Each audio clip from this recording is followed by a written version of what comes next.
فضول باتیں مت کرو، سالار نے اسے ناراضگی سے دیکھا۔ اچھا دیکھ لینا، پرپوزل آئے گا تمہارا اس گھر سے۔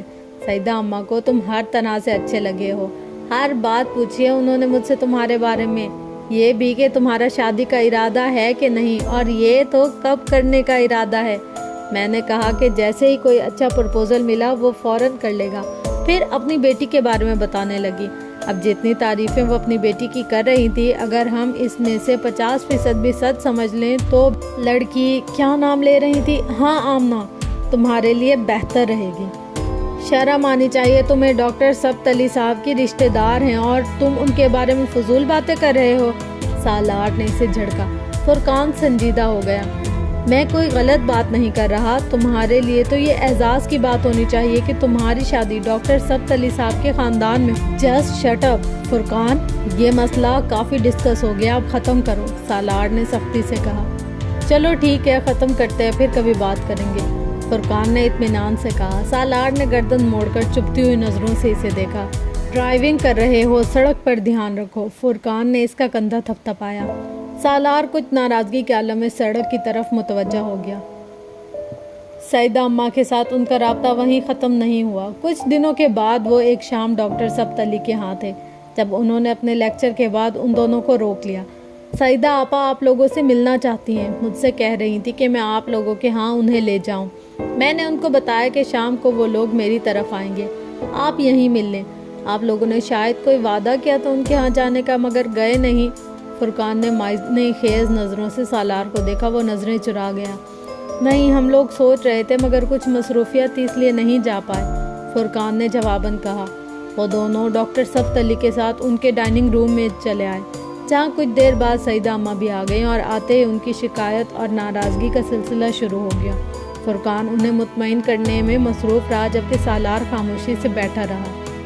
اگلے ویکینڈ پر فرقان نے سالار کو سعیدہ اماں کی طرف جانے کے پروگرام کے بارے میں بتایا۔ سالار کو اسلام آباد اور پھر وہاں سے گاؤں جانا تھا، اس لیے اس نے اپنی مصروفیت بتا کر سعیدہ اماں سے معذرت کر لی۔ ویکینڈ گزرنے کے بعد لاہور واپسی پر فرقان نے اسے سعیدہ اماں کے ہاں گزارے جانے والے وقت کے بارے میں بتایا۔ وہ اپنی فیملی کے ساتھ وہاں گیا تھا۔ سالار، میں سعیدہ اماں کی بیٹی سے بھی ملا ہوں، فرقان نے بات کرتے ہوئے اچانک کہا۔ بہت اچھی لڑکی ہے، سعیدہ اماں کے برعکس خاصی خاموش طبع لڑکی ہے، بالکل تمہاری طرح۔ تم دونوں کی بڑی اچھی گزرے گی، نوشین کو بھی بہت اچھی لگی ہے۔ فرقان، تم صرف دعوت تک ہی رہو تو بہتر ہے، سالار نے اسے ٹوکا۔ میں بہت سیریس ہوں سالار، فرقان نے کہا۔ میں بھی سیریس ہوں، سالار نے اسی انداز میں کہا۔ تمہیں پتہ ہے فرقان، تم جتنا شادی پر اصرار کرتے ہو، میرا شادی سے اتنا ہی دل اٹھتا جاتا ہے، اور یہ سب تمہاری ان باتوں کی وجہ سے ہے، سالار نے صوفے کی پشت سے ٹیک لگاتے ہوئے کہا۔ میری باتوں کی وجہ سے نہیں، تم صاف صاف یہ کیوں نہیں کہتے کہ تم امامہ کی وجہ سے شادی نہیں کرنا چاہتے؟ فرقان یکدم سنجیدہ ہو گیا۔ اوکے، صاف صاف کہہ دیتا ہوں، میں امامہ کی وجہ سے شادی نہیں کرنا چاہتا۔ پھر؟ سالار نے سرد مہری سے کہا۔ یہ ایک بچکانہ سوچ ہے، فرقان اسے بغور دیکھتے ہوئے بولا۔ اوکے فائن، بچکانہ سوچ ہے پھر؟ سالار نے کندھے جھٹکتے ہوئے کہا۔ Then you should get rid of it. تب تمہیں اس سے چھٹکارا حاصل کرنا چاہیے، فرقان نے نرمی سے کہا۔ میں اس سے چھٹکارا نہیں چاہتا، پھر؟ سالار نے ترکی بترکی کہا۔ فرقان کچھ دیر لاجواب ہو کر اسے دیکھتا رہا۔ میرے سامنے دوبارہ تم سعیدہ ماں کی بیٹی کی بات مت کرنا، اور اگر تم سے وہ اس بارے میں بات کریں بھی تو صاف صاف کہہ دینا کہ مجھے شادی نہیں کرنی، میں شادی شدہ ہوں۔ اوکے، نہیں کروں گا اس بارے میں تم سے بات، غصے میں آنے کی ضرورت نہیں ہے، فرقان نے دونوں ہاتھ اٹھاتے ہوئے صلح جوئی سے کہا۔